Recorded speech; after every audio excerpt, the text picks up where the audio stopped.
97.1 Forever! Mga kwento ng pag-ibig, kwento ng pag-asa at mga kwento ng buhay dito sa Barangay Love Stories. Love Stories.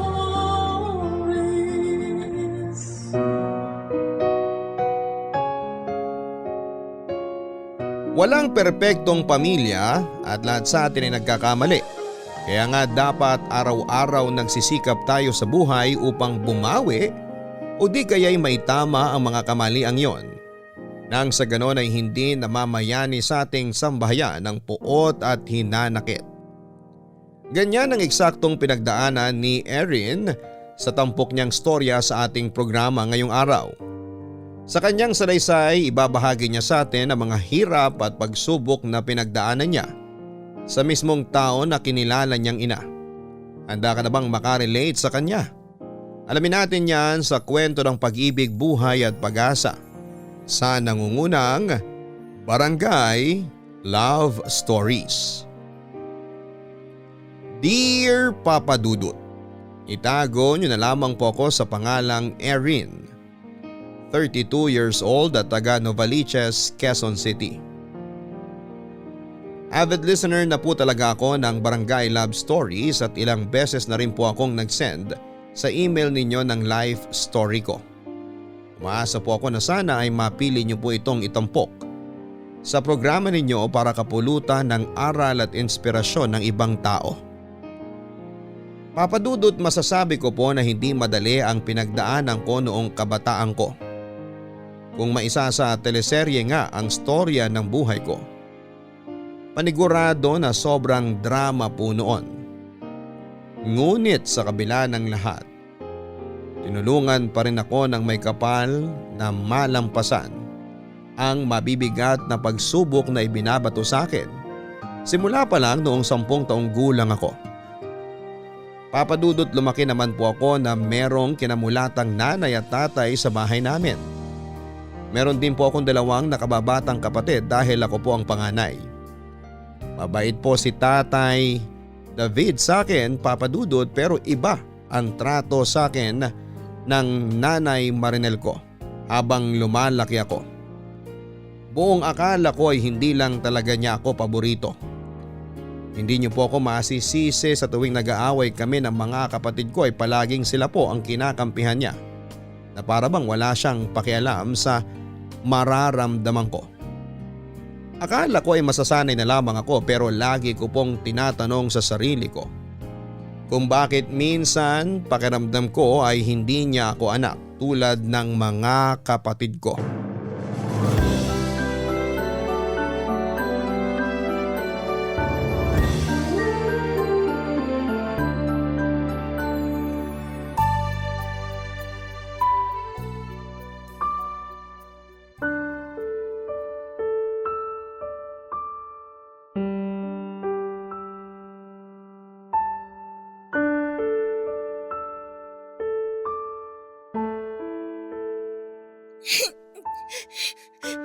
Nay naman sinabi ko naman po sa inyo na hindi ako ang nauna.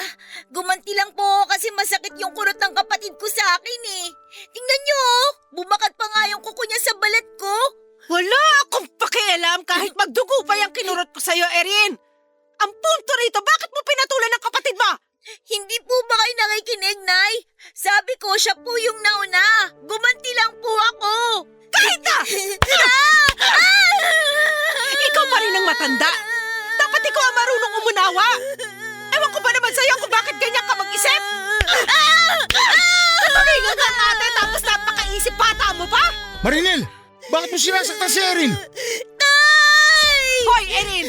Hindi pa tayo tapos na bata ka, ha? Huwag ka magtago sa likod ng tatay mo, lintik ka! Tama na po kasi nasasaktan na po ako, Nay! Marinel! Hindi ka ba naawa sa anak mo? Kuhampasin mo siya para hindi siya bata. Anak, tahan na. Mabuti pa, pumunta ka muna sa kwarto. Samahan mo doon ang mga kapatid mo. Opo, Tay. Hoy, Erin! Hindi pa tayo tapos, ha? Marinel, tama na, pwede ba? Pakialamero ka kasi masyado, David. Kaya tingnan mo, hindi natututo yung panganay mo Ano ba kasi ang gusto mong matutunan ni Erin sa klase ng pagtuturo mo sa kanya? Sa palagay mo, paano siya matututo kung sinasaktan mo siya? OA ka naman masyado. Hoy, para sabihin ko sa'yo, hindi ko naman sinasaktan yung anak mo. Tsaka bago ka mag-alboroto dyan na parang bulkang taal, alam mo ba na pinatulan lang naman niya yung nakababata niyang kapatid? Siya tong matanda, siya tong may isip, siya dapat ang umunawa, David! Baka naman hindi sinasadya ni Erin na patulan yung kapatid niya. Kilala mo naman ang panganay natin. Mapagpasensya at hindi basta nagagalit.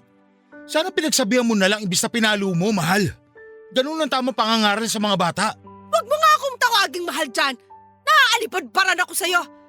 Tsaka ano ba pakialam mo kung paano ko siya gustong pangaralan? Ganyan ka mag-isip, palibhasa spoiled sa'yo yang si Erin. Akala mo ba hindi ko alam ang mga sumbong ng mga kapatid niya? Kaya paborito mo raw ang atin nila kaysa sa kanila? Ano? Hindi totoo yan. Wala akong paborito sa mga anak natin dahil lahat sila mahal ko. Pantay-pantay ang paikitungo ko sa kanila. Ewan ko sa'yo, David. Manang-mana sa'yo yung anak mo, palibhasa! Marinel naman! Hay, buiset! Diyan ka na nga! Isang araw na nga lang ang day off ko, nasisira pa dahil sa inyo magtatay. Magsama kayo! Pareho kayo nakakainis!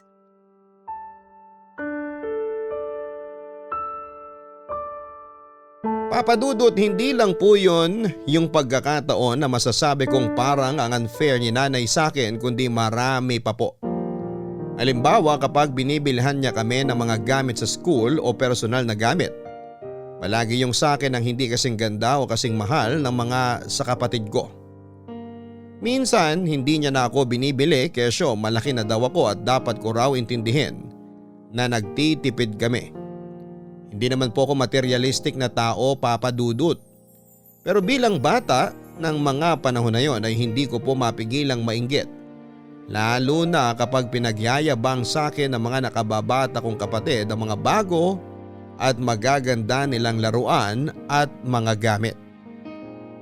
Nagtatrabaho po bilang yaya ang nanay ko sa isang mayamang pamilya sa Parañaque at 3 beses sa isang buwan siya kung umuwi sa amin. Samantala ang tatay po namin ang nag-aasikaso sa amin habang tumatao sa maliit na tindahan na ipinundar nila ni nanay. Mula sa ipon nito sa kanyang mga sweldo. Ikain po kasi si tatay at mahina ang resistensya, papadudot, at madalas ay hinahapo, kaya napagkasunduan nila na si nanay na lang ang magtatrabaho sa labas. Kaya hindi niyo po kami masisisi kung sobrang sabik kami sa mga day off ni nanay dahil bihira lang namin siyang nakakasama. Kaso dahil nga sa malamig na pakikitungo niya sa akin, hindi ko mapigilang malungkot. Ilang beses na nag-day off po ulit si nanay ay nagkaroon sila ng pagtatalo ni tatay tungkol sa akin. Tapos hindi ko sinasadyang narinig ang pinag-uusapan nila. Mahal, napapansin ko. Parang lagi yatang itsapuera si Erin sa tuwing pinapasalubungan mo mga anak natin. Ang akin lang, baka ano isipin ng panganay natin? Baka isipin niya na hindi mo siya mahal kasi kahit kaunti, wala kang dala para sa kanya. Samantalang yung 2 nating anak meron. At anong gusto mong tumbukin? Na pinagdadamutan ko yung panganay mo? Hindi naman sa ganun pero… Puro pambatang damit at laruan ang daladala ko, David. Galing yun sa amo ko, pinaglumaan at pinagsawaan ng mga anak nila. Ano sa mga yun ang mapapakinabangan ni Erin? Wala naman, di ba? Tsaka ano pa bang hindi mahal na sinasabi mo? Baka nakakalimutan mo. Pera ko ang pinang-aaral niyang anak mo dahil hindi naman kayang tustusan ng maliit nating tindahan ng pag-aaral nilang magkakapatid. Hindi ko naman nakakalimutan yun at hindi mo rin kailangan sumigaw. Naririnig kita. Magkaharap lang tayo. Kakabuhisit ka kasi, alam mo ba yon? Yung ang tahi-tahimik ko rito, tapos bigla mo ako lilitanyahan ng ganyan. Ano bang gusto mo palabasin? Na kinakawawa ko yung anak mo? Baka nakakalimutan mo, meron naman talaga akong karapatan na mairita sa kanya dahil hindi ko naman talaga siya anak. Hindi naman galing sa akin ang batang yan eh. Dahil anak mo si Erin sa ibang babae. Hoy Marinel, ano ba? Bakit? Nahiya ka ba? Meron ka pa palang hiya matapos mo kung walang hiyain noon, David? Totoo po ba yun, tatay? Anak niyo po ako sa ibang babae at hindi kay nanay. Erin, anak. Hayaan mo siyang malaman ng totoo dahil napapanahon na. Marinel, manahimik ka na. At anong gagawin mo? Sasaktan mo ako? Abay, napakasira ang ulo mo naman. Hoy, Erin! Ano bang iniiyak-iyak mo dyan? Kahit talaga kailan, napakadrama mo. Tumahan ka na dyan dahil nabubwisit lang ako sa'yo. Manang-mana ka sa tatay mo na laging pinapakulo ang dugo ko. Sa bagay, paano ka magmamana sa akin? Eh hindi nga kita iniluwal dahil anak ka sa kasalanan ng magaling mong ama sa ibang babae. Marinel, sabi ko mahimik ka na eh. Anak, halika dito. Huwag niyo po ako hawakan! Galit po ako sa inyo, tay! Anak, makinig ka muna sa akin. Alam kong biglaan ang mga nalaman mo pero gusto ko lang sabihin na kahit hindi ka namin anak ng nanay mo, mahal na mahal ka namin. Anong mahal na mahal? Hoy, David! Ikaw ang tumahimik sa kasasabi na mahal ko nga yung anak mo sa ibang babae dahil kahit kailan, hindi yun nangyari. Akala ko ba pinag-usapan na natin ito noon? Na walang kasalanan si Erin dito. Na kung magagalit ka, sa akin lang. At hindi mo idadamay ang anak ko. Paano ko mapipigilan na huwag magalit sa inyong dalawa kung lagi kong naaalala sa anak mo ang kataksilan mo sa kasal natin? Ang sama-sama mong tao. Hindi lang tayo nagkaanak kaagad, naghanap ka na ng makakalantari? Ganyan ka ba talaga kakate? Tay, galit po ako sa inyo. Ayoko po kayo maging tatay dahil masama kayong tao. Anak, sandali! Bumalik ka rito! O, kita mo na? Pati ang anak mo alam na malaking kasalanan ang nagawa mo sa akin at sa kasal natin? Alam mo, ewan ko sa'yo. Lalo mo lang pinalala ang sitwasyon. Ngayon, pati si Erin galit na rin sa akin. Wala akong pakialam. Basta pareho kayo nakakabwisit. Mag-ama nga kayo! Sabihin na po natin na bata pa lamang ako pero naiintindihan ko na po ang lahat, Papa Dudut. At mas lalo ko pong naunawaan at napagtagni-tagni ang mga dahilan kung bakit kasing lamig ng yelo ang pakikitungo sa akin ng nanay ko. Yun naman kasi pala ay hindi niya ako tunay na anak. Anak ako ni tatay sa ibang babae kaya putok ako sa buho o sampid lamang ako sa pamilya nila. Nang mga panahon na yon ay umiyak lamang ako ng umiyak dahil mahirap para sa akin na lunukin at tanggapin ang mga nalaman ko. Siyempre sinong anak ang gustong malaman na hindi pala sila nanggaling sa taong itinuring nilang nanay? Wala naman po, hindi ba? Doon ko na na-realize na kaya pala gano'n na lamang ang inis niya sa akin at pagkaayaw kasi nga'y malaki ang pagkakasala sa kanya ni tatay nang magkanak ito sa ibang babae. Hindi ko na po inalam ang ibang detalye tungkol sa tunay kong ina dahil na rin po sa hindi ako interesado. Kasi kung mahal niya ako ay hindi niya ako ipamimigay. Ang sakit-sakit lang sa parte ko dahil inabando na ako ng tunay kong nanay. Tapos hindi pa ako mahal ng itinuring kong ina. Papadudod matapos ko pong malaman na bunga ako ng isang kasalanan dahil anak ako sa ibang babae ng tatay ko. Inamin kong nagalit po ako ng husto sa kanya. Siya po ang sinisisi ko kung bakit hindi ko magawang tanggapin o pakisamahan ng maayos ng nanay ko. Papadudod marami po akong tanong sa kanya pero hindi ko na naisatinig ang mga yon dahil nanaig sa akin ang sama ng loob. Kaya kaagad na nagbago ang pakikitungo ko sa kanya. Kung dati ay sobrang close namin at sinasabi ko ang lahat ng feelings ko sa kanya. Pagkatapos ko pong malaman ang katotohanan ay dumalang na po ang pakikipag-usap ko sa tatay ko. Hindi na rin po ako nagtatagal sa iisang lugar na kasama siya dahil hindi ko po lubos maisip na anak niya ako sa ibang babae. Samantala lalo ko pong pinagsikapan na matanggap ako ng nanay ko, Papa Dudut. Sa tuwing nasa bahay siya kapag day off niya ay pinagsisilbihan ko po siya. Gusto ko po kasing iparamdam sa kanya ang pagmamahal ko bilang anak at pasasalamat na pumayag siyang kupkupin ako at patirahin sa bahay. Kahit na hindi ako nanggaling sa tiyan niya. Mas naging maunawaing ate rin po ako sa mga kapatid ko, Papa Dudut. Pero sa kabila ng lahat ay ibang tao pa rin ang turing sa akin ng kinilala kong ina. Muli bumalik po ang galit at paninisi ko kay tatay.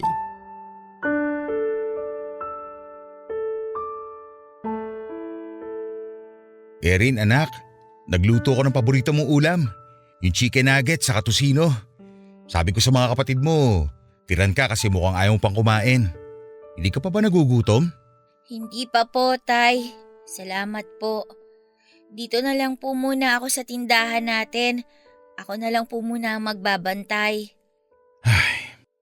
Isasara ko na rin maya-maya tong tindahan dahil mukhang wala na rin namang bibili. Anak, pwede ba kitang kausapin? Tungkol saan po ba, Tay? Tungkol dun sa sinabi ng nanay mo noong nakaraang araw. Alam kong masama pa rin ang loob mo sa akin kaya hindi mo ako kinakausap o pinapansin kagaya ng dati. Ang totoo, nalulungkot ako ng gusto anak. Dahil hindi ako sanay na ganun kalamig ang trato mo sa tatay. Paano ko po ba pipigilan na huwag magalit sa inyo? Nakakainis po yung ginawa nyo kay nanay eh. Tay, nagkaroon po kayo ng ibang babae, tapos ako yung naging anak. Ang sakit-sakit lang po isipin na hindi ko tunay na nanay si nanay. Tapos hindi ko po buong kapatid yung mga kapatid ko. Sinong hindi magagalit sa inyo? Naiintindihan ko po kung hindi pa rin kayo magawang patawarin ni nanay hanggang ngayon. Alam ko malaki ang pagkakasala ko sa nanay mo at sa kasal namin anak. Sa maniwala ka o sa hindi, laking pagsisisi ko na nagawa ko yun sa kanya. Naging mapusok ako at padalos-dalos ako noon. Lagi akong apektado sa mga away namin noon kaya hindi na ako nakapag-isip ng tama. Nang ibigay ka sa akin ng tunay mong ina dahil hindi kanya kayang palakihin, aaminin kong magkahalong saya at takot ang naramdaman ko noon. Saya kasi sa wakas, may anak na kami ng nanay mo. At takot dahil nga baka hindi kanya tanggapin. Pero pinakiusapan ko siya. Siguro makapal na kung makapal ang mukha ko noon pero desidido na ako. Nang pumayag siyang kupkupin ka namin bilang anak, nangako ko sa sarili kong magpapakatino na ako at magiging mabuting padre de pamilya. Pero, Tay, may karapatan pa rin pong magalit si nanay kasi sinaktan niyo siya eh. At hindi pa rin po sapat yung pagsisisi niyo kasi hindi naman po nawala yung galit niya para sa atin. Kaya po pala hindi niya ako magawang tratuhin na parang anak kasi hindi naman po talaga ako galing sa kanya. Patawarin mo ako anak. Kung pati ikaw, kailangan mo pang pagdusahan ang kasalanan ko. Hindi mo na dapat nararanasan yung ganito mga bagay kasi wala ka namang kasalanan. Sinabi ko nga sa nanay mo, sa akin na lang siya magalit at huwag ka nang idamay dahil mabait kang bata. Nakikita ko ang pagsisikap mo na magustuhan ka ng nanay mo kahit na hindi mo pa noon alam ang totoo. Para po sa akin, siya pa rin ang gusto kong maging nanay kasi tinanggap niya po ako rito sa pamamahay niya, Tay. At hindi ko po magagawang maghanap ng ibang nanay, lalo na yung nang iwan po sa akin. Hindi naman kita pipilitin na kilalanin mo ang sarili mong ina dahil wala na rin akong balita tungkol sa kanya. Pero sana anak, wag na wag mo rin sisisihin ang sarili mo kung bakit masigit na mahal ng nanay mo ang mga kapatid mo kaysa sayo. Hayaan mo, kakausapin ko ulit siya. Ginagawa niyo naman po lahat bilang tatay para sa aming magkakapatid at kita ko rin po na mahal ninyo si nanay. Sorry din po kung mas nanaig po sa akin yung galit sa inyo tapos hindi ko pa po kayo pinansin. Naiintindihan kong pinanggagalingan mo, Erin. Hindi mo kailangang humingi ng sorry sa tatay. Kung may dapat na magpasensya rito, ako yun anak. Kung pwede ko lang ibalik ang kahapon, mas magiging matinong tao ako. Hindi sana natin kailangang masaktan ng ganito. Pero alam kong imposibleng mangyari pa yon. Kaya mas nagsisikap na lang ako ngayon na maging mabuting tao.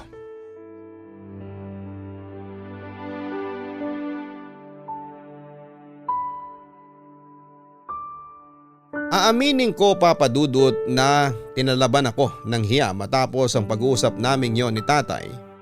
Nang dahil na rin sa pambabastos ko sa kanya noong mga panahong hinayaan kong mamayani ang galit sa aking puso. Siyempre hindi niyo naman ako masisisi kung ganoon po ang initial reaction ko. Pero paunti-unti ay na-realize ko na walang magandang maidudulot na habang buhay ay magalit ako sa sarili kong magulang. Siguro ay frustrated lamang ako kasi pakiramdam ko ay sumpa ako sa pamilya namin. At wala akong ginawang tama kahit na ginawa ko naman ang lahat ng makakaya ko. May punto pa nga na kine-question ko ang sarili kong halaga, Papa Dudut. Lumipas pa po ang ilang taon ay hindi nagbago ang pakikitungo sa akin ni nanay. Bagaman nakatira kami sa isang bubong, ni minsan ay hindi po ako nakaramdam na itinuring niya akong anak. Sa katunayan ay lumaki ako na may inggit sa puso ko, lalong lalo na sa mga kapatid ko. Palibas ay dahil nga aware na kaming lahat sa pagiging puto ko sa buho o anak sa labas ay mas naging malamig pa sa yelo ang trato sa akin ng nanay ko. Madalas ay lagi akong itsapwera sa mga lakad nila kasama ang kapatid ko. Kesyo malaki na raw ako o hindi kaya ay hindi kaya ng budget. At dahil doon ay intindihin ko na lang daw. Kaya nga nang mag-college ako ay nag-working student ako. Papadudot, nagtrabaho po ako bilang cashier sa isang grocery store sa mall para meron na rin akong sariling pera. Dahil doon ay tumaas ang kumpiyansa ko sa sarili na kapag nakakatulong na ako sa pamilya namin, kahit sa munting paraan ay matutuwa at magugustuhan na rin ako ni nanay.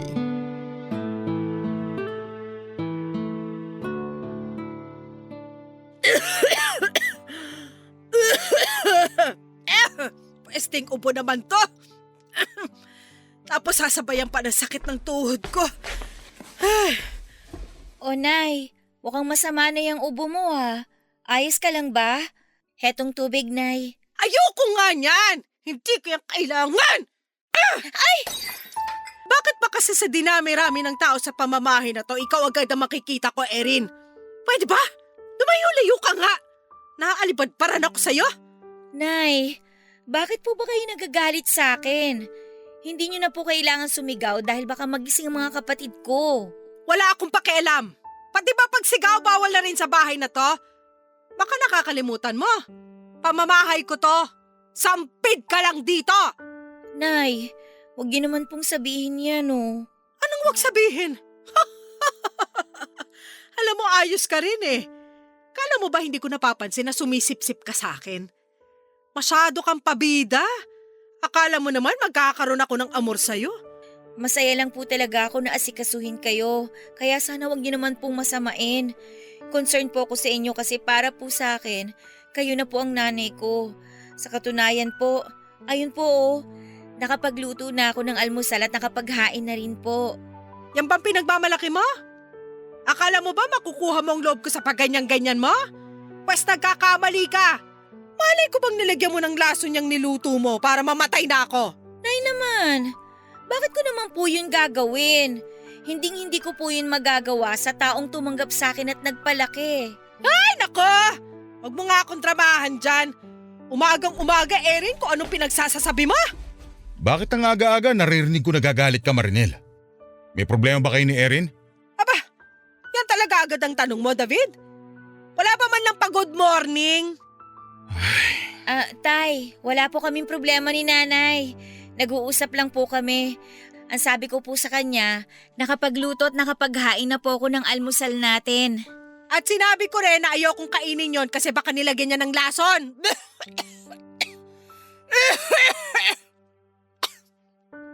Maiiwan ko na nga kayo mag-ama. Nasisira lang ang araw ko sa inyo. Tse! Ano nangyari sa babaeng yun? Ay, ewan ko po, Tay. Concern lang naman ako sa ubo niya kanina. Tapos inabutan ko siya ng tubig. Kaso nagalit naman siya sa akin. Pati yung almusal na pinaghirapan kong lutuin, dinamay pa. Eh kung ayaw niyang kumain, eh di wag. Tayo na lang ang mag-almusal, anak. Sakto, nagugutom na ako. Sige po, Tay. Ano ba yung hinain mo? Ayun, nagluto po ako ng danggit, itlog at saka sinangag na kanin. Tapos meron na rin pong kaping barako. Mukhang mapapasabak ako nito sa kainan ah. Ang sarap ng almusal natin oh. Bahala yung isa dyan na aga-aga, ang sungit. Walang iya talaga kayo mag-ama! Tay naman kasi. Hayaan mo siya. Papadudod, hindi po ganon ang inaasahan kong reaksyon mula kay nanay, lalo pat noon lang siya nakauwi sa amin. Hindi ba niya kami nami-miss na pamilya niya at bakit parang kakarating lamang niya tapos ay nagagalit na siya? Naiintindihan ko naman po kung pagod siya mula sa biyahe o sa pagtatrabaho pero parang hindi naman po tama na pagsalitaan niya kami ng ganon ni tatay. Siguro kung sa akin lang niya sinabi ay kaya ko pang tiisin. Pero kung pati kay tatay ay parang ang sakit lang sa tenga at nakakasama po ng loob.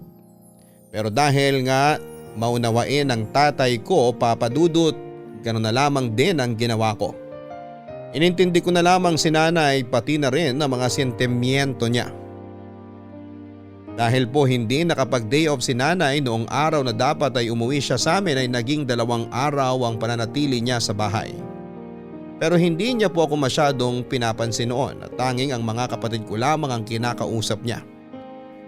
Nalulungkot po ako at nagdadamdam dahil nagawa nga niyang mag-alaga ng ibang bata at ituring na anak ang mga ito kahit na hindi niya kaano-ano, samantalang ako na lumaki sa poder niya ay hindi niya magawang tignan sa mata. Naintindihan ko naman po na anak ako sa pagkakasala pero may kasalanan po ba talaga ako para ako ang magdusa ng ganito? Gabi-gabi ay tinatanong ko po ang Diyos kung may saysay pa ba ang pananatili ko sa pamilya namin gayong wala namang nagmamahal sa akin. Maraming beses ko na pong naisipang umalis na lamang o bumukod pero naaawa ako sa tatay ko at sa mga kapatid ko na nag-aaral pa. Kung aalis ako ay mawawalan sila ng nanay-nanayan sa pamilya. Sa bagay naisip ko lang naman po yon na kapag nakakaramdam ako ng pagtatampo sa taong itinuturing ko ng sariling ina. Pero lahat po ng mga planong yon ay naisang tabi makaraan ng 1 linggo matapos bumalik ni nanay sa pinagtatrabahuhan niya at nalaman namin na na-ospital siya. Papa Dudut, alalang-alala po kami ni tatay pati na rin ang mga kapatid ko pero ako po ang nagpresenta na pumunta kay nanay para tignan at kumustahin siya habang nasa ospital siya ng mga panahon na yon. Bali ang nangyari, napilayan po siya matapos niyang madula sa banyo habang naliligo.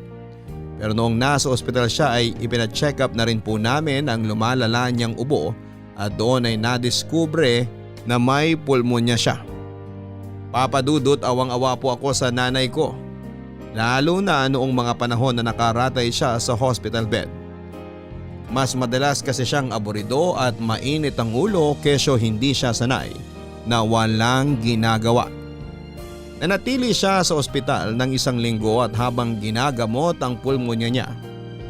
Ako po ang nag-alaga sa kanya, Papa Dudut. Ang amo naman niya ang sumagot sa bills niya. Kaya kahit papaano ay nabawasan na yung iniisip namin tungkol sa kung papaano makakabayad sa ospital. Pero aaminin ko na sa loob ng ilang araw na yon ay naging matigas ang ulo ni nanay habang inaasikaso ko siya. Daig niya pang musmos na bata kong mag-tantrums.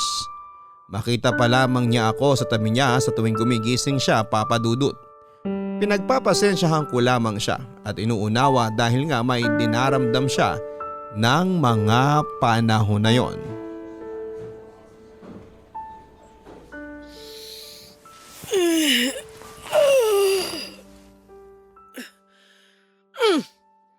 Kailan ba ako gigising na hindi pagmumukha mo ang makikita ko, Erin?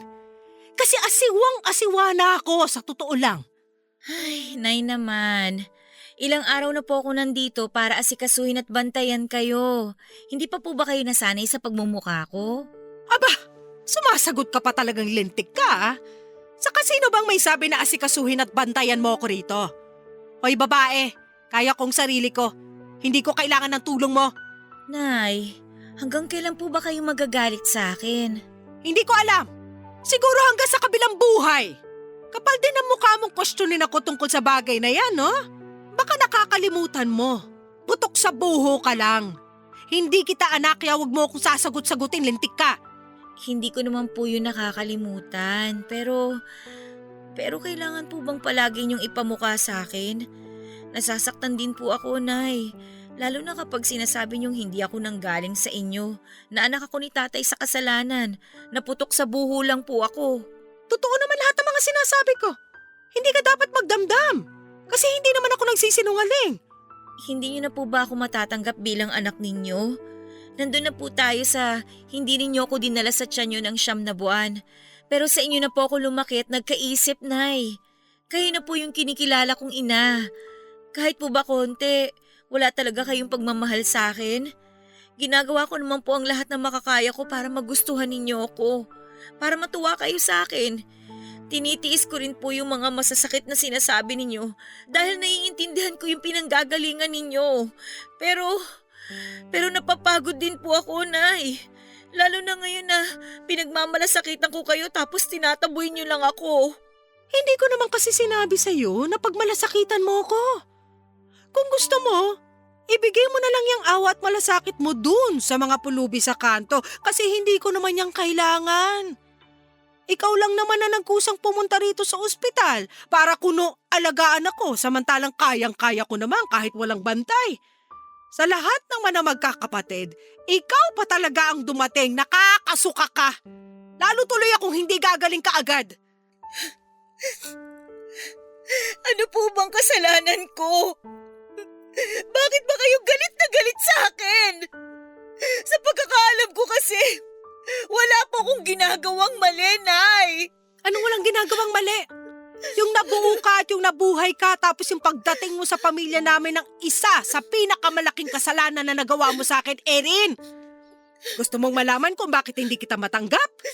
Kasi araw-araw nakikita ko sa mukha mo ang kataksilan sa akin ng tatay mo. Araw-araw, pinapaalala nito sa akin na hindi siya nakontento sa piling ko kaya nagawa niya pa maghanap ng iba. Siguro kung hindi ka iniwan sa amin ng nanay mo noon, baka nagawa ko pang ilibing sa hukay yung galit at hinanakit ko sa tatay mo. Pero dahil nga dumating ka sa pamilya namin, hinding-hindi na mangyayari yung sinasabi ko kahit mamatay ako ngayon. Meron namang paraan kung paano kita magugustuhan, Erin. Mawala ka. Ganun lang kadali.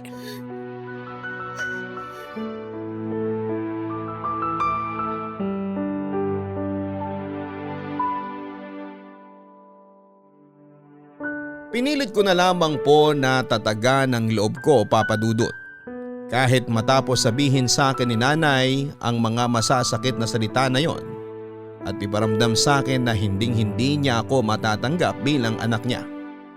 Naanak ako sa kasalanan ng tatay ko at kung paano siya suklam na suklam sa aming dalawa. At kahit na anong gawin kong pagpapabango ng pangalan ko sa kanya, ay hindi niya pa rin ako itatratong kadugo at hindi niya ako mamahalin kagaya ng pagmamahal niya sa mga kapatid ko. Masama po bang umiyak? Masama po bang masaktan? Kasi kahit sabihin kong kaya ko siyang intindihin ay dumarating pa rin po sa point na mapapagod ako at mapupuno ako. Nang mga panahon na yon ay umapaw na po yata yung naipong kong tampo at hinanakit sa dibdib para kay Nanay. Kaya sobrang apektado na po ako sa mga sinasabi niya sa akin sa ospital, Papa Dudut. Tapos malayo pa si tatay, wala akong mapagkwentuhan o balikat na maiyakan ng araw na yon. Siguro kung kaya ko lang pong patigilin yung sakit na nararamdaman ko ay ginawa ko na. At kahit hanggang makalabas na si Nanay sa ospital ay sobrang ungrateful po niya na ako nag-alaga sa kanya sa buong panahon ng pananatili niya doon. Hindi ko na po alam kung saan ako lulugar kaya aaminin kong kinain ako ng depresyon at tinangka kong gawin yung sinasabi niya na sana ay mawala na lamang ako.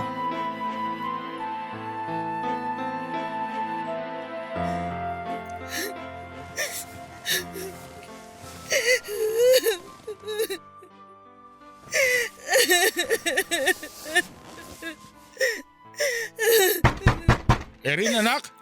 Buksan mo ang pinto! Pakiusap!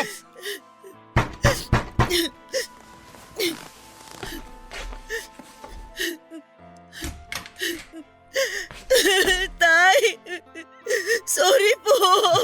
Erin, bakit may bleed sa higaan mo, anak? Sinasaktan mo ba ang sarili mo? Hindi ko po tinuloy pero sinubukan ko po, Tay. Halika, maupo muna tayo. Wala ang nanay mo at mga kapatid mo. Nagpunta sila sa mall. Pwede mong sabihin sa akin ang lahat ng nasa isip mo. Sigurado ka ba na wala kang sugat? Yung totoo, anak. Nag-aalala kasi ako. Saka bakit mo naisip yun? May mabigat ka bang problema? Wala po akong sugat, Tay. Saka, sorry po kung bigla na lang pumasok sa isip ko na maglaslas. Napapagod na po kasi ako eh. Pakiramdam ko po, wala na akong ginawang matino sa pamilya natin. Lalo na sa mga mata ni nanay. Ang nanay mo ba ang dahilan kaya gusto mo na lang saktan ang sarili mo at mawala? Naisip ko po kasi na baka kapag ginawa ko yun, matuwa na siya sa akin. Diyos ko anak, sino magulang ang gugustuhin na ipahamak ng mga anak nila ang kanilang sarili? Kung galing niya sa nanay mo, pagsasabihan ko siya. Hindi na tama ang ginagawa at sinasabi niya sa'yo. Tay, baka mag-away lang po kayo ni nanay. Kakausapin ko lang naman siya. Sisikapin ko na hindi kami hahantong sa pagtatalo. Ang dapat lang niyang gawin ay makinig. Erin anak, alam kong nahihirapan ka ng pakisamahan ng nanay mo dahil sa ugali trato niya sa'yo. Ako na'y nahihiya at humihingi ng dispensa. Hindi ko sasabihin sa'yo na magtiis ka sa kanya. Dahil kung hindi siya magbabago, ikaw lang ang mahihirapan. Ang totoo, kung may kakayahan lang ako ilayo ka sa kanya, gagawin ko yun para mailigtas ka. Masakit sa akin bilang tatay mo na nakikita ka nagkakaganyan dahil mabuting anak ka. Sorry po, Tay. Kung naging makasarili ako.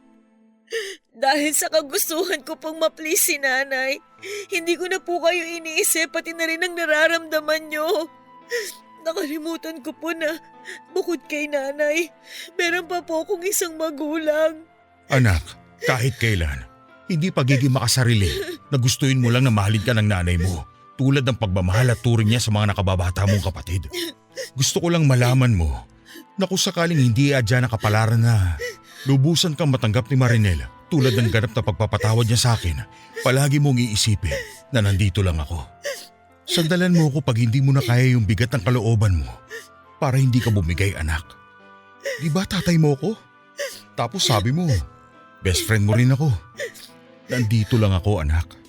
Hindi ka nag-iisa at hindi mo kailangan mag-isa. Tay naman eh. Pinapayak niyo ulit ako. Kung kailangan mo umiyak, umiyak ka. Huwag mong pigilan ang nararamdaman mo anak. Pagkatapos mong umiyak, tumahan ka at tapos lumaban ka.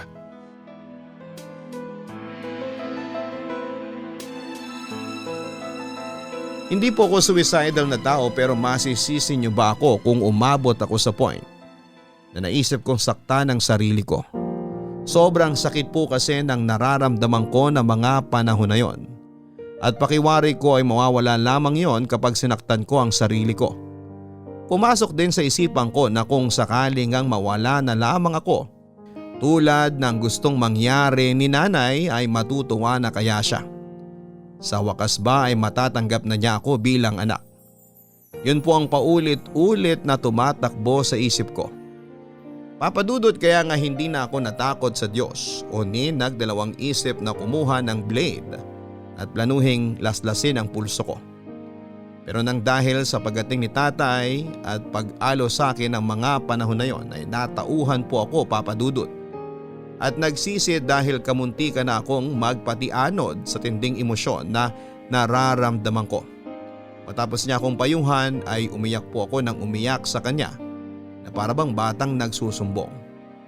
May mga sinabi pa po siya sa akin na talagang tumama sa isipan ko at sa puso ko kaya nabuhayan po ako ng loob at nangako sa kanya na hindi ko na po pagtatangka ang sakta ng sarili ko o papadudot. Totoo po na kapag hindi natin kontrolado ang nangyari, ang magagawa na lang natin ay kontrolin ang reaksyon natin. Kaya nga malaking tulong yung tinatawag na diversion o pagtuon ng atensyon sa ibang kapaki-pakinabang na bagay para hindi ko maisip yung mga pangyayari na nagpapalungkot sa akin. Nakatulong din po na palaging pagkausap sa akin ni tatay at pagpaparamdam na meron pa rin akong magulang sa mundo. Hindi nga nagtagal ay nakapagtapos ako ng pag-aaral ko sa college at kahit si tatay lang ang umaten sa graduation ko ay masayang masaya na po ako, papadudot. May kinalaman po sa business management ang kursong pinag-aralan at tinapos ko sa college, papadudot. At mabuti naman dahil after graduation ay tinawagan at natanggap po ako sa private company na nauna ko nang inapplyan bilang sales coordinator.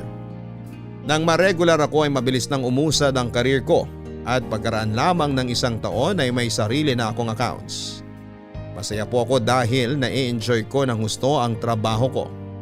Bukod doon ay may extra income din ako mula sa mga commission ko. Kaya nakapag-aabot ako ng sobra sa bahay namin.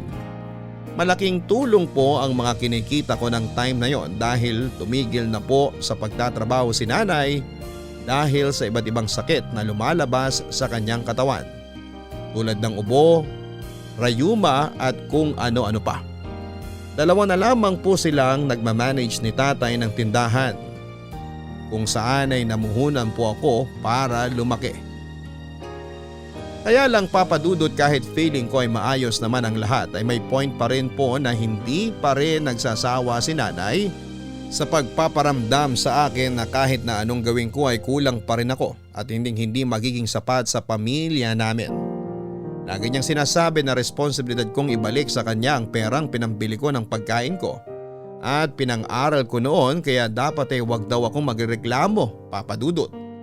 May point na nagreklamo pa si nanay dahil kulang daw ang iniaabot ko sa kanya. Kaya nga mas nagsumika pa ako sa pagtatrabaho para kumita ng malaki. Sa kabila ng lahat ay hindi pa rin siya masaya. Muli ay nakaramdam na naman ako ng frustration na para bang ayaw ko nang umuwi sa bahay namin at makita ang pamilya ko, papadudot. Kaya nga hindi niyo ako masisisi kung mas nainganyo akong sumama sa mga katrabaho ko lalo na kapag lumalabas sila para mag-happy-happy. Nakalimutan ko kasi pansamantala ang mga problema ko sa bahay. Lalo na sa pagiging ungrateful ni nanay kapag nakakainom ako.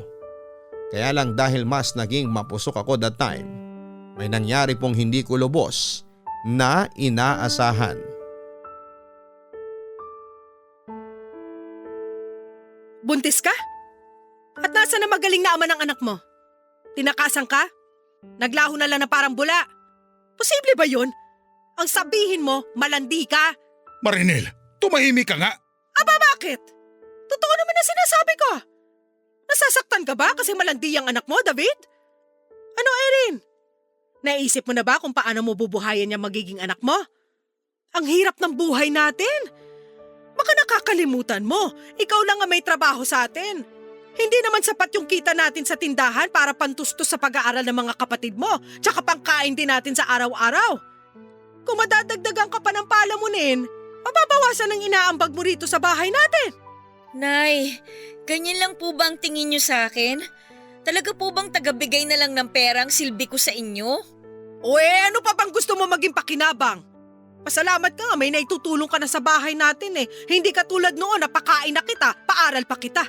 O tapos ito nga kung kailan nakakapag-abot ka na, tsaka ka pa magdadagdag ng kargo.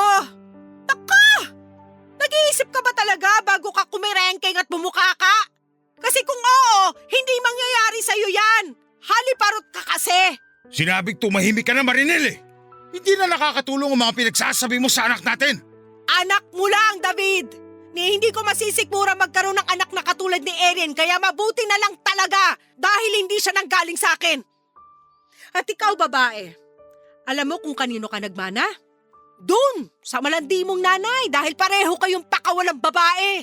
Wala po kayong karapatang insultuhin ang nanay ko dahil hindi niyo naman siya kilala. Sobra na kayo, Nay. Hindi na po tama ang mga sinasabi ninyo. Tapos ngayon, dinadamay niyo pang magiging anak ko? Oh, sinong hindi magagalit ng ganito kung ganyan kang klaseng tumanaw ng utang na loob? Pinag-aaral kita para makatulong sa pamilya natin tapos ang ending lalandi ka lang na maaga tapos magkakaanak ka pa? Ano ba naman yan? Nasa talampakan mo ba ang kokote mo? Alam ko po na naging mapusok ako. Pero handa ko pong gawin ang makakaya ko para mapangatawanan ng baby na nasa tiyan ko, Nay. Pero umasa kayo na hindi ko po kakalimutan ang responsibilidad ko dito sa bahay. Mag-aabot pa rin po ako at mag-aambag. Anak, hindi mo naman kami responsibilidad. Sigurado kapag lumabas na ang baby mo, mas kailangan niya yung pera kinikita mo. Anong hindi responsibilidad? Naku, Naku, David! Kahit kailan napakabobo mo! Hoy, Erin, huwag kang makikinig sa pinagsasasabi ng ama mo, ha? Responsibilidad mo ang pamilya natin, kaya kailangan pa rin namin ng suporta mo kahit na magkaanak ka pa ng sang-dosena. Konsensya mo na lang na hindi ibalik sa amin. Lalo na sa akin. Yung mga pera na pinanggastos ko sa'yo simula bata ka pa lang. Kung kailangan mong mamili sa amin ng pamilya mo at dyan sa anak mo, aba, kami ang piliin mo at wag ang batang yan. Kilabutan ka nga sa sinasabi mong yan, Marinel! Hindi na ako tinatalaban noon, no? Naiintindihan ba ng utak mong parang tingga ang punto ko, Erin? Ipalalaglag mo ang batang yan bago mo pa yan maging sakit sa ulo pag lumabas. Sana ngayon mas gamitin mo ang utak kesa sa puson.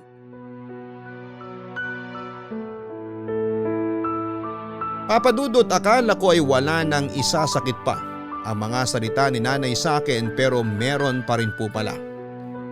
At tagus-tagusan na yon sa aking kalamnan at mga buto dahil dinamay na po niya ang sanggol na nasa tiyan ko.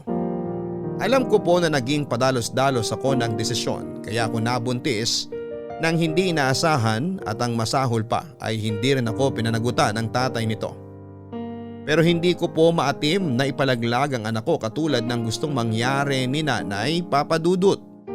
Hindi man lang ba siya kinikilabutan sa sinasabi niyang yon o ni natatakot sa karma. Magkaganon pa man ay aminado po ako na lito po ako ng panahon na yon. Idagdag niyo pa yung pagiging emosyonal ko dahil sa pagbubuntis ko. Marami po ako naisip, Papa Dudut, na puro hindi magaganda. Question ko rin po kung magiging mabuting ina ba ako sa magiging anak ko sakaling buhayin ko siya sa mundo. Kinakain po ako ng sarili kong pagdududa sa aking sarili at wala po akong magawa ng panahon na yon. Dahil araw-araw pinaparamdam sa akin ni nanay na wala akong mabuting kahihinatnan sa buhay.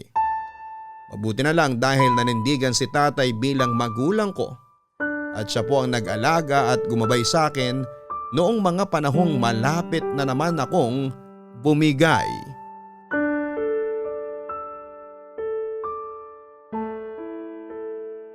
Anak, kamusta ang pakiramdam mo? Ayos lang po, Tay. Hindi na po ako nasusuka. Hindi gaya po kanina. Ganyan talaga kapag mga unang buwan ng pagbubuntis. Makakasanayan mo rin. Ewan ko ba, Tay? Pero nakakapanibago pala kapag buntis. Ang daming nararamdaman na hindi ko naman ramdam noon. Tapos mas madalas na rin ako mag-isip ng kung ano-ano. Ano bang mga iniisip mo? Iniisip ko po kung kaya ko bang pangatawanan ng baby ko kapag ipinanganak ko na siya? Kung magiging mabuting ina ba ako sa kanya? At kung kaya ko po ba siyang gabayan sa paglaki niya? Ay, alam niyo po kasi, Tay, wala akong alam sa pagiging mabuting magulang. Buong buhay ko, iba ako tratuhin ni nanay dahil lang putok ako sa buho. Kaya wala akong ideya kung paano ko haalagaan ang magiging anak ko. Unang-una, hindi ka putok sa buho dahil may tatay ka, Erin. Ikalawa, hindi mo kailangan manay sa nanay mo yung hindi magagandang asal na pinakita niya sa'yo. Dahil hindi yun makakatulong para mapalaki mo ng maayos ang anak mo. Oo, nandun na tayo sa hindi ka lumaki na sapat ang pagmamahal ng kinikilala mong nanay. Pero hindi ibig sabihin na wala ng pag-ibig dyan sa puso mo. Anak, naniniwala ako na likas sa'yo ang kabutihan. At gusto kong sa ganung paraan mo palakihin ang magiging apo ko. Hindi mo kailangan mag-alala na hindi mo kakayanin ang lahat dahil hanggat nabubuhay ako, gagabayan kita, anak. Thank you, Tay, ha. Kasi ang bait niyo po sa akin. Siguro kung wala kayo, baka nabaliw na ako. Siguro baka naipalaglag ko na rin ang magiging anak ko, katulad ng sinabi ni nanay. Ay, tungkol naman sa nanay mo, kinausap ko na siya na kung wala siyang magandang sasabihin, itikop na lang niya ang bibig niya. Minsan kasi, hindi na sapat yung pagpasensya natin siya dahil namimihasa na siya. Tay, naniniwala rin po ba kayo na magbabago pa si nanay? Hindi lang ako naniniwala.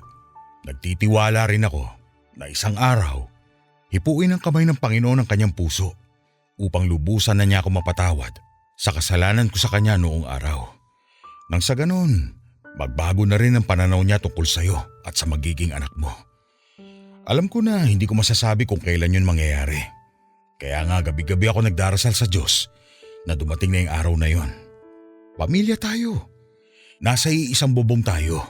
At bilang padre di pamilya, ayokong magkaroon tayo ng pagitan sa isa't isa. Hindi ko pa rin naman po sinusukuan na balang araw. Matatanggap ako ni nanay at mapapatawad niya ako. Ganon din ako, anak. Pero sa ngayon, wag mo na munang problemahin yun. Dahil nandito naman ako at ang magiging anak mo. Kahit kailan, hinding-hindi ka mag-iisa sa buhay na to. Kasi pamilya tayo. Mahal na mahal kita, Erin. Salamat sa Diyos dahil ipinagkaloob ka niya sa akin. Mahal na mahal ko rin po kayo, Tay. At sana po, pagkalooban pa niya kayo ng mahabang buhay. Oo naman.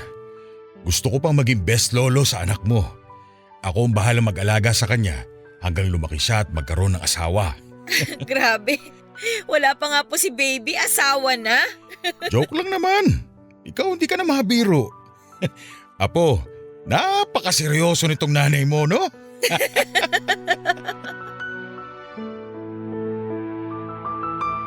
Papa Dudut, laking pasalamat ko po kay tatay dahil nasa tabi ko siya ng mga panahon na kailangan ko ng magulang na gagabay sa akin. Lalo na nga nang maging magulang na rin ako. Si tatay ang nagsilbing nanay ko na palaging nagpapaalala sa akin ng mga bagay-bagay at nagbibigay ng payo sa buhay. Masasabi kong napakalaki ng utang na loob ko sa kanya dahil mahusay niyang ginampanan ang role ng pagiging magulang. Oo, nandun na tayo sa hindi minsan siyang hindi naging mabuting asawa sa kinilala kong nanay, pero bumawi naman siya sa pagiging tatay sa akin. Kaya nga nang ipanganak ko ang baby ko ay sinigurado ko na maibibigay ko sa kanya ang pantay na pagmamahal ng dalawang magulang kahit na nag-iisa lamang ako. Sa kasalukuyan ay meron na po akong asawa, Papa Dudut. Mapalad po ako dahil nakatagpo ako ng lalaking tatanggap sa akin at sa anak ko. Bukod doon ay mahal na mahal din niya ako. Nagtatrabaho pa rin po ako at tumutulong sa bahay namin paminsan-minsan, pero meron na rin naman po akong maasahan dahil graduate na ang isa sa mga nakababata kong kapatid at meron na ring trabaho. Papa Dudut, maraming salamat po sakaling mapili po ninyong i-ere ang sulat ko at sana'y kinapulutan po ito ng aral at inspirasyon ng ating mga kabarangay. Ang inyong forever kapuso at kabarangay, Erin. Minsan ginagawa natin ang lahat ng makakaya natin para magustuhan tayo ng tao, lalo na kung mahalaga sila sa atin. Kaya lang dahil sa kagustuhan nating yon ay hindi natin alam na nakakalimutan na po natin ang ating tunay na pagkatao. At kapag nagpumilit pa tayo ay unti-unti tayo nitong winawasak. Mga kapuso, ang kasalanan ng magulang ay hindi dapat natin ipasa sa mga anak. Kahit sa ang anggulo kasi tignan ay hindi po yun patas. Kaya salamat, Erin, dahil ibinahagi mo sa Barangay Love Stories ang iyong storya na bagaman sa una ay masalimuot. Nagtapos naman ng maganda at punong-puno ng pag-asa. Lagi po nating tandaan, ang pagmamahal ay unang itinuturo sa loob ng ating pamamahay. Kaya sana'y huwag nating hayaang mamayani ang puot at galit upang hindi ito dalhin at maipasa ng ating mga anak sa susunod na henerasyon. Hanggang sa muli, ako po si Papa Dudut sa mga kwento ng pag-ibig, buhay at pag-asa sa Barangay Love Stories number 1. Mga kwento ng pag-ibig, kwento ng pag-asa at mga kwento ng buhay dito sa Barangay Love Stories. Love Stories. Forever. Nagustuhan ng iyong napakinggan? Ituloy yan via live stream sa www.gmanetwork.com/radio. Kabarangay, i-share mo ang iyong barangay love stories. Sabay-sabay nating pakinggan ang iyong kwento ng pag-ibig, buhay at pag-asa. Ipadala lang sa barangaylovestories@yahoo.com.